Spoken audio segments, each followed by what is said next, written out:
Jare Wahsy, sebagaimana aku pernah membunuh orang paling dicintai Rasulullah, tobat saya membunuh orang paling dibenci. Ya misalnya terus Wahsy tobat, sampean nyapu masjid, terus gak duwe selera tarung. Zaman kafir tarungnya tenanan, bareng Islam menyapu masjid.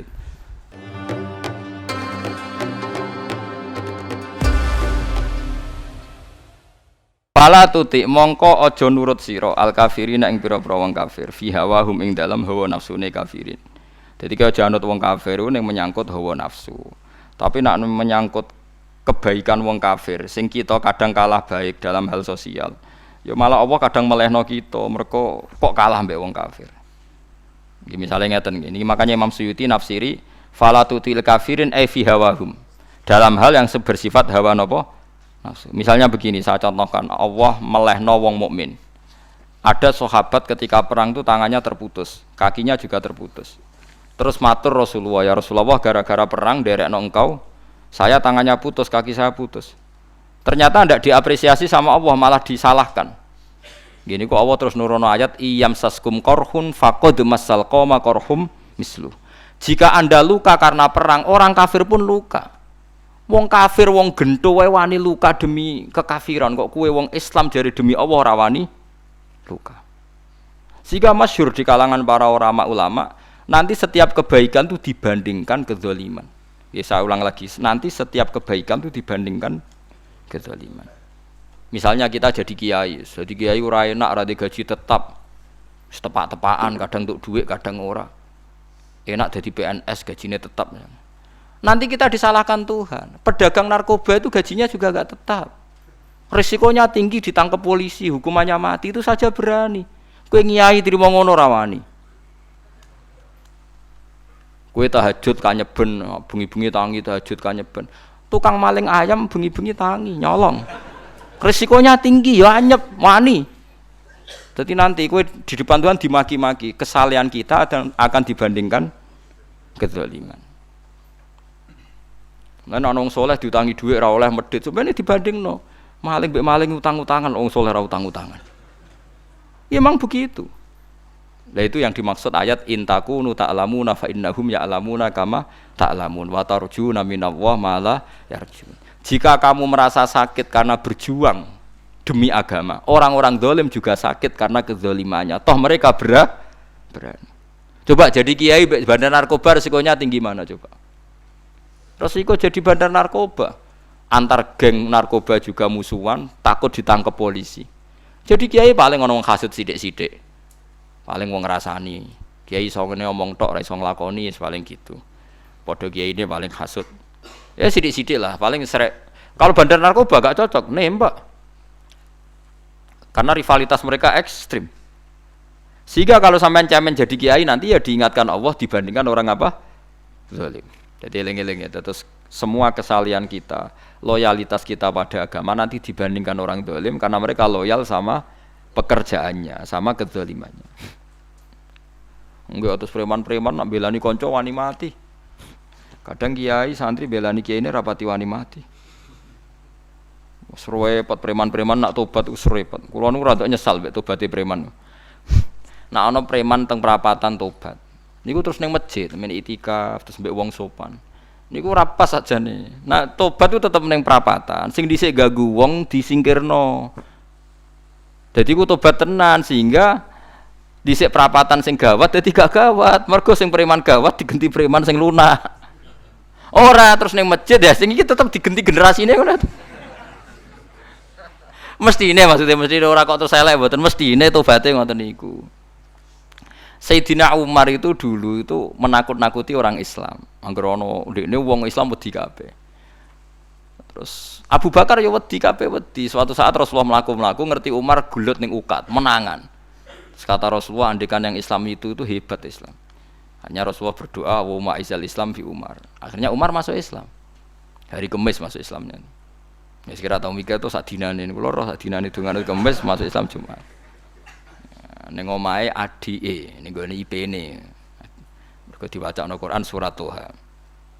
Bareng Islam metuki Nabi, walhasil bar Islam teng Zaid bin Arqam ning mbene Nabi terus langsung marani omahe Abu Jahal ora terus ning masjid menenge langsung marani Abu Jahal. Angger ki ganggu Nabi tak pateni. Bariku mau Abu Jahal. Aku saiki wis Islam iki gak Nabi tak pateni. Gentenan wong kafir sing delik. Paham nggih? Dadi enak lho maksudnya. Lah misalnya terus Umar dadi sopan santun terus ketemu wong dilo, ketemu Abu Lahab monggo derek akhir. Wah. Kacau. Artinya gak ada perubahan kan kalau gitu. Lan Ruhin mantan preman mboten kok tobaté ning kene ora roh. Mboten harus kiai dene. Mestine ngoten. Makanya Wahsy itu yang bunuh Sayyid siapa? Hamzah. Karena dia disuruh Hindun itu istrinya Abi Sufyan itu.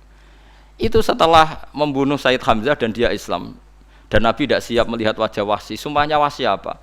Saya bersumpah akan membunuh orang paling dibenci Rasulullah. Sebagaimana saya pernah membunuh orang paling dicintai Rasulullah. Terus tobatnya dia mateni Musailamah al-Kadzab.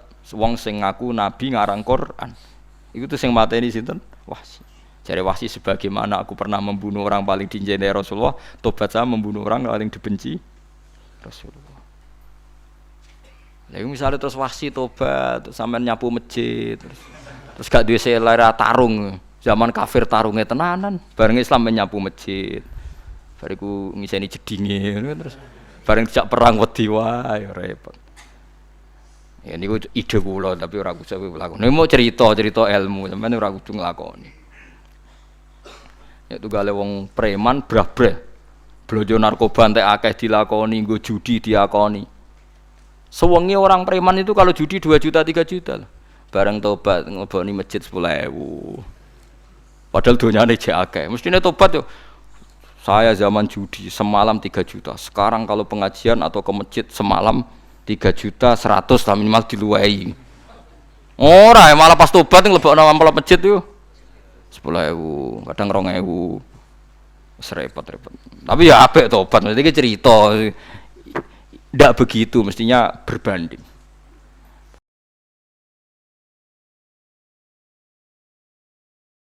Paham ki nek sampean takok tobat itu cara ulama ki ngoten niku berbanding. Mulane riyen Khalid bin Walid itu jadi panglima perang Islam itu. Saya masih ingat makalahnya Khalid bin Walid. Fakama anni aktsartul qatla fi kufri aktsartul qatla fi islami. Dulu ketika saya kafir adalah sangat banyak membunuh orang Islam. Perang Uhud kalah itu karena panglima orang kafir adalah Khalid. Dia cakap sekali dalam ngatur strategi perang. So, Khalid itu utek elek kan, pikirannya ala sahabat yang menuso ruhin es kayak wong wedok ambek apa jenenge ghanimah mesti medun. Sahabat ora kabeh kaya aku kan ono kaya kue barang macam-macam. Gunung Uhud itu dhuwure mok sak musolane iki jamira Gunung Uhud kaya Merapi niku mboten. Nah kaya Merapi amanah ning dhuwur tetep ra kenek, meleyang to. Dadi Gunung Uhud itu dhuwure mok sak musolane mbok dhuwur pundi. Wong kula nate mriko bolak-balik kan nggih bisa nek urung tahu. Kula kaya wong India dadi melok itikaf teng gunung napa Uhud. Mbok piye dalile mbok apa ya ora ero. Lah itu Khalid bin Walid pinter, dia ketika kalah itu muter ke belakang terus ghanimah itu dilepas. Ya dulu itu dalam perang dulu tuh ghanimah itu kan perempuan sama apa? Ya sama barang-barang itu. Ketika dilepas itu dianggap sudah mengaku kalah. Ada sahabat yang kok ruhin itu udah akabir sahabat, ada sahabat papan atas, sahabat yang seperti itulah. Sahabat kebanyakan turun ternyata Khalid itu muter terus naik dari belakang. Pas sahabat turun, dia naik dari apa? Yo penak karek manai kok dhuwur, itu akhirnya kalah. Itu ya gara-gara strategi ini Khalid bin Walid. Nah terus dia bersumpah, saya bersumpah semua kecerdasan saya, semua kecanggihan saya akan saya gunakan untuk membela Islam. Niku kelimake itu di perang Tabuk, di perang Yarmuk, di perang Tabuk. Itu di panglimani siapa saja yang ditunjuk Nabi itu kalah. Termasuk Ja'far bin Abi Thalib itu padahal panglima yang ditunjuk Nabi. Usamah ya kalah. Abdullah ya kalah. Semua yang ditunjuk Nabi itu mati semua. Akhirnya panglima diambil siapa? Khalid. Taruh saja gini strateginya. Anggap saja Arab itu padang pasir. Tidak sampean biar tahu bahwa orang soleh yang cerdas itu banyak. Jangan kira soleh itu tidak butuh kecerdasan, butuh. Arab itu kan padang pasir. Mohon jelas gini, gambarannya apa? Padang pasir. Itu kalau perang itu kan taruh saja orang Islam itu 3.000 musuhnya 10.000. Memang kejadiannya gitu, 3.000 musuh 10.000. Itu kan berbanding berapa itu? 30 ya? 1 banding 3 ya? Nah itu dulu pasukan-pasukan Islam dulu itu sama-sama seperti soft sholat, jadi memanjang. Ya akhirnya perang itu kelihatan sekali mana yang sedikit, mana yang banyak. Habis Khalid strateginya dirubah. 100 orang di depan, anggap saja gitu, pokoknya tak kayak gambaran coro Jawa paling gampang. Lagi mau kitabnya malah bingung tuh. 100 pasukan kuda yang di depan tuh disuruh negarkan kuda, disebut fal mughirati subha itu. Yang itu wal adiyati napa? Dhabha fal mughirati subha itu. Ya, pokoknya anggap seperti itu. Fal muriyati apa? Qadha itu. Kuda yang 100 di depan disuruh menegarkan.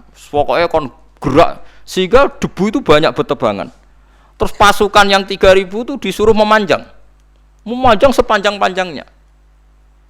Karena di depan ini ada tegaran kuda tadi, orang kafir yang di sana itu melihatnya ada bantuan datang baru. Wih, pasukan Islam teko wakeh, panjang lagi. Dikira jumlahnya itu sampai 50.000 lebih. Paham sih kalau maksudnya?